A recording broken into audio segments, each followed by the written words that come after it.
पतिं सुरगुरुं वन्दे जगत्कारणं वन्दे पन्नगभूषणं मृगधरं वन्दे पशूनां पतिं वन्दे सूर्यशशाङ्कवहिनयनं वन्दे मुकुन्दप्रियं वन्दे भक्तजनाश्रयं च वरदं वन्दे शिवं शङ्करम् ॐ मृत्युञ्जयाय रुद्राय नीलकण्ठाय शम्भवे अमृतेशाय शर्वाय महादेवाय ते नमः।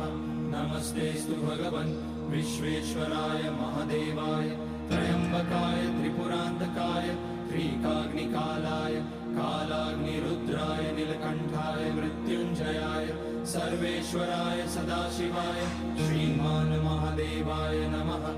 ॐ नमः शम्भवाय च मयोभवाय च नमः शङ्कराय च मयस्कराय च नमः।